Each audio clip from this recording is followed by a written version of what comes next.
जमीयत उलेमा ए हिंद के जलसे में देश में नफरत के बढ़ते हुए दुष्प्रचार को रोकने के उपायों पर विचार। सहारनपुर के देवबंद में ईदगाह मैदान में जमीयत उलेमा ए हिंद के 2 दिन के जलसे का आगाज हो गया है। जमीयत के नेशनल सेक्रेटरी मौलाना नियाज अहमद फारूकी ने कहा कि आज हमारा देश धार्मिक बैरभाव और नफरत की आग में जल रहा है, चाहे वह किसी का पहनावा हो, खान पान हो या आस्था हो, किसी का त्योहार हो, बोली हो या रोजगार। देशवासियों को एक दूसरे के खिलाफ उकसाने और खड़ा करने के दुष्प्रयास हो रहे हैं। युवकों को रचनात्मक कामों में लगाने की बजाय विघटनकारी कामों का साधन बनाया जा रहा है। जमीयत उलेमा ए हिंद की मंजिसे मुतंजिबा की यह बैठक सभी इंसाद पसंद दलों, संगठनों और देश से प्रेम करने वाले नागरिकों से अपील करती है कि वे प्रतिक्रियावादी और भावनात्मक रवैया अपनाने की बजाय एकजुट होकर सामाजिक और राजनीतिक स्तर पर चरमपंथी फासीवादी ताकतों का मुकाबला करें और मुल्क में आपसी भाईचारा, सहनशीलता और इंसाफ के तकाजों को पूरा करने के लिए हर संभव कोशिश करें। जमीयत उलेमा ए हिंद ऐलान करती है कि वह दुर्भावना फैलाने वाले व्यक्तियों और समूहों के दुष्प्रभाव का निवारण करने के लिए देश भर में 10,000 से अधिक स्थानों पर सद्भावना संसद आयोजित करेगी, जिसमें सभी धर्मों के प्रभावशाली लोगों को आमंत्रित किया जाएगा। सियासी और समाजी सतह पर मुकाबला करें और मुल्क में भाईचारा, बाहमी रवादारी और इंसाफ के तकाजों को पूरा करने के लिए हर मुमकिन जिद्दोजहद करें। अगर फिस्ताई जमाअतों और उनके हामियों का ये ख्याल है कि उनके इस जबर और जुल्म के आगे मुसलमान सरनिगू हो जाएंगे और वतन अजीज में वो उनकी गुलामी और जबर की जंजीरों में बंद है कि इस दौर में आपने मुआहदों की 100% पाबंदी फरमाई। जो भी खिलाफ वर्जी हुई दूसरों की तरफ से हुई। आपने अदना दर्जे में भी मुआहदे के खिलाफ कोई बात नहीं फरमाई। उसके बाद तीसरा दौर आता है जो फतह मक्का से शुरू होता है और उस दौर में सरवर आलम सल्लल्लाहु अलैहि वसल्लम ने उम्मत के सामने जो नमूना पेश किया है। ये नेशनल सेमिनार नहीं है, ये हमारा नेशनल कन्वेंशन है। इस कन्वेंशन में जो हमारे अपने शाखाओं के हेड्स हैं वो जमा हुए हैं और वो जो देश के सामने सारे मुद्दे हैं उन सभी मुद्दों के ऊपर डिस्कस किया जा रहा है। तो 1-2 मुद्दे ऐसे हैं कि वो मुद्दा हमारे दिमाग पे ऐसा हावी हो गया है कि और कुछ सोचने का देश को मौका ही नहीं मिल रहा है।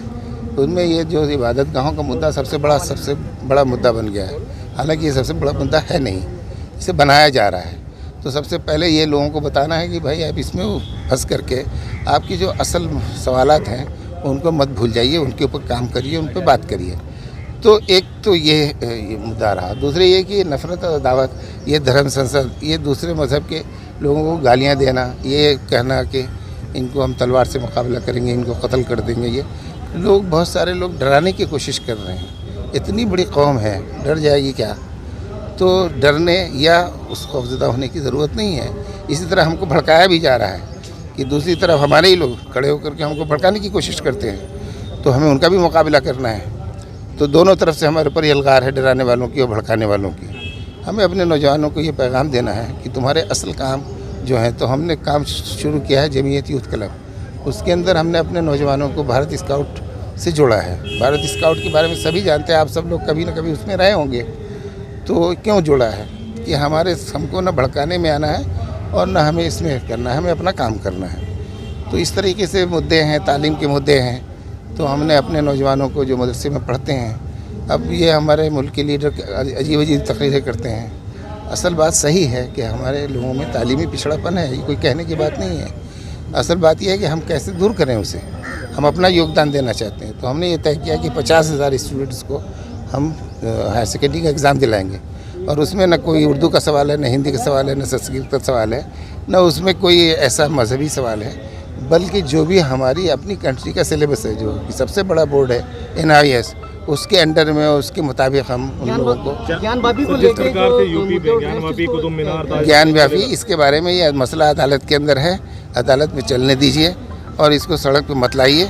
और ये मसला चूँकि सब्सिडाइज है, इसलिए टीवी के दंगलों में इसको मत हल करने की कोशिश करिए। जो आपकी चल रही है कितने दिन चलेगी और ये कल तक है, शिरकत कर रहे हैं? इसमें 3 सेशन है।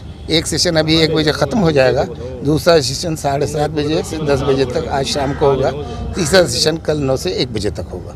क्या क्राइटेरिया है जो लोग शिरकत कर रहे हैं, वो कौन लोग हैं? वो हमारे जो अध्यक्ष हैं शाखाओं के 23 राज्यों से और 1700 जो हमारी डिस्ट्रिक्ट यूनिट्स हैं उनकी ये अध्यक्ष हैं जो यहाँ पे जमा हो रहे हैं। तकरीबन आज 3000 लोग जो है, जो हमारे रजिस्टर्ड लोग हैं, जिनके पास ही आप ये कार्ड देखेंगे उसके अंदर आईडी है और चिप लगा हुआ है, सिर्फ वही लोग अंदर जा सकते हैं। और उनकी जो अपनी राय या जो उनका एजेंडा है वो फिक्स है, उसी पे बात होगी।